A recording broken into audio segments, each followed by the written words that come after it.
Will be doing subject English of class 8। थी हमारा 4th period है। अब देखते हैं, हमने यहाँ तक कंप्लीट कर लिया था किस तरीके से जो है टॉमी और फ्रिट्ज जो है कि ग्रुप सोल्जर्स थे वो इकट्ठे हो गए, क्रिसमस पार्टी मनाने लग गए। अब आगे देखते हैं क्या होता है। Then someone I don't know who bought out a football great quotes were dumped into piles to make a goal post, and next thing we knew that Tommy against Fritz out in the middle of no man's army। तो उसने कहा कि पता नहीं किसने एक football ला दिया और जो अपने कोट्स थे उन्होंने सबको निकाल के डंप कर दिया, मतलब फेंक के, और डम मतलब फेंकना है, और पाइल्स बना दिया, बड़े बड़े ढेर बना दिए उनके, और उससे गोल पोस्ट बना दिया जिसमें गोल्स को डाला जाता है। और फिर बाद में शुरू हो गया इनका match in the no man's land. Hans Wolf and I looked on and cheered, clapping our hands and stamping our feet to keep out the cold as much as possible। तो हम क्लैप करते थे, ठीक है, ऐसे ताली बजा रहे थे, हम जो है पैर पटक रहे थे जिससे हमको जो है ज़्यादा ठंड नहीं लगे। और there was a moment when I noticed our breaths mingling in the air between us. तो एक पॉइंट आया जिसमें हमारा जो है सांस एक दूसरे के साथ मिक्स हो रहे थे और हमको खुशी महसूस हो रही थी। He saw it too and smiled. Jim McSpence he said after a while, I think this is how we should resolve this war. उसने ये कहा है, किसने कहा, ये किसने कहा है, हैंस वुल्फ ने कहा है कि हमको लड़ाई इस तरीके से सुलझानी चाहिए, गेम खेल के। और football match, no one dies in football match में कोई मरता भी नहीं है अपने बच्चे। नो चिल्ड्रंस आर ऑर्फन मतलब अनाथ नहीं होते हैं। नो वाइव्स बिकम विडोज़, कोई भी औरत जो है विधवा नहीं होती है। तो इस तरीके से उन्होंने कहा। फिर जिम ने क्या कहा, I preferred cricket, I told him. तो क्रिकेट, उसने कहा कि मुझे क्रिकेट अच्छा लगता है, मैं क्रिकेट प्रिफर करता हूँ क्योंकि मुझे वो बहुत अच्छे से आता है। Then we Tommies could be the sure of winning and probably, उसने ऐसे मजाक में कहा है कि क्योंकि टॉमीज़ क्रिकेट में बहुत ही अच्छे होते हैं। And together we watch the game, और हम मिलके क्या खेलेंगे, गेम खेलेंगे। Sad to say Connie Fritz won. फिर उसने उसकी वाइफ को कहा कि हम हार गए और फ्रिट्ज जो है 2 गोल से जीत गए थे। But Hans Wolf generously said, मगर हैंस वुल्फ जो थे उन्होंने बहुत ही खुले दिल से कहा कि our goals are wider than their, so it wasn't quite fair. तो उनके जो गोल पोस्ट थे वो थोड़े से चौड़े थे, इसके वजह से उनके गोल्स अच्छे से जा रहे थे, इसलिए उसने ये भी चीज़ कह दी। ओके, अब यहाँ पे क्वेश्चन आ रहा है, who played the football, British and the German soldiers. कौन जीता था, जर्मन सोल्जर्स जीते थे। Who said the football match could be the best way to resolve, Hans Wolf ने कहा था। और थ्रो का मतलब होता है डम्प्ड। अब नेक्स्ट टॉपिक देखते हैं, द टाइम केम। अब जैसे वो खेलना ख़त्म हो गया था, एक टाइम आया, and all soon when the game was finished, game भी ख़त्म हो गया था। इनके जो स्नैप्स और रम्स और सॉसेजेस ये सारे ख़त्म हो गए। रन आउट का मतलब होता है फिनिश हो गए थे, ठीक है ना। And knew it was all over, I wish Hans wells and told him I hope he will see his family soon again and the fighting will end and we all go home. तो उसने wish किया, gym ने क्या कहा कि मैं आशा करता हूँ कि हम सारे जो है सोल्जर्स अपने फैमिली को जल्दी मिलेंगे, फाइटिंग ख़त्म हो जाएगी और हम सब खुशी से घर जाएंगे।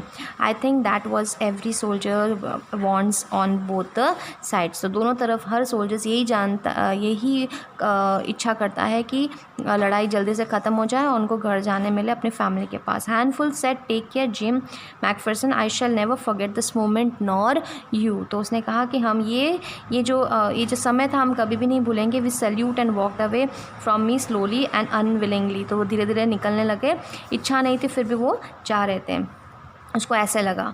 ही return to the wave just once and then became one of the hundreds of the Greek roadsman drafting back towards their trenches. तो इनको ऐसा लग रहा था कि सारे जो है अपने उस जगह पे पहुंच रहे थे एक साथ इकट्ठे होके। And that night back in our dugouts मतलब वो ट्रेंचेस में, रात को सारे जो है लोग मतलब जो जर्मन्स के साइड्स के थे वो कैरोल गा रहे थे, मतलब क्रिसमस सॉन्ग। कैरोल का मतलब है क्रिसमस, इनका गाना होता है, बहुत ही अच्छे से गा रहे थे। कौन सा गाना था, साइलेंट नाइट, ठीक है ना, ये सॉन्ग है। Our boys gave them a rousing chorus of white shepherds watch. तो इन्होंने भी पीछे पीछे से गाना जो है उसके पीछे पीछे जो ग्रुप सॉन्ग है वो भी गाने लगे, टॉमी वाला जो सोल्जर्स थे। We exchange carols for a while, और हमने अपने अपने गाने को एक्सचेंज किया, हमने उनका गाना गाया और उन्होंने हमारा। And then we felt silent, और धीरे धीरे चुप होने लगे। We had our time of peace and goodwill, तो इस समय हम शांति प्रिय और गुडविल प्रिय थे। And time I will treasure as long as I live, और जब तक मैं जीऊँगा इस समय को कभी नहीं भूलूँगा।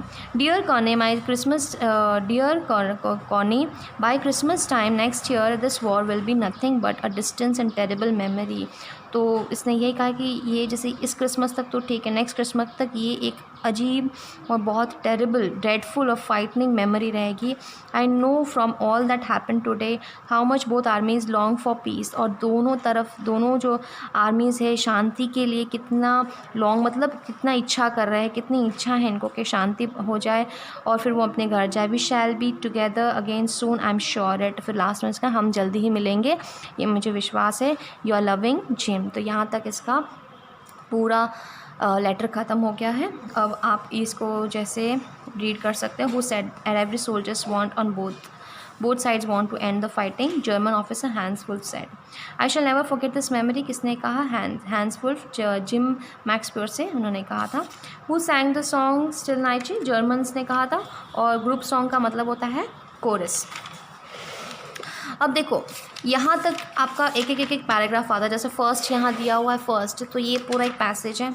ये सेकंड पैसेज जो हमने 2 पार्ट में डिवाइड कर लिया था, तो यहाँ तक हमने कंप्लीट कर लिया है।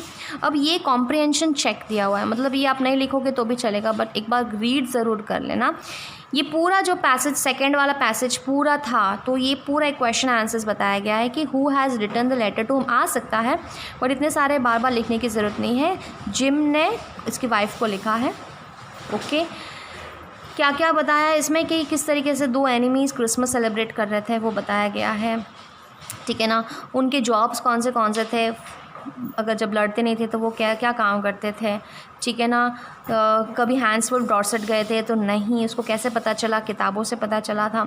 And how do you think Jim Maxpier came back from the war, क्या आपको लगता है कि ये जिम मैक्सपियर वापस लड़ाई से आए हैं?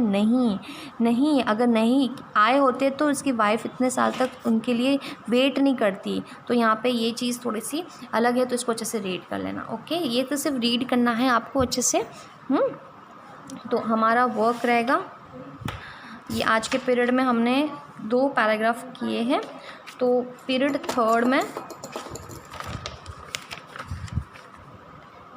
फोर्थ में आपको जितने क्वेश्चन आंसर्स हैं ना, ये क्वेश्चन आंसर्स करने हैं पेज नंबर 197 और 197 पे है।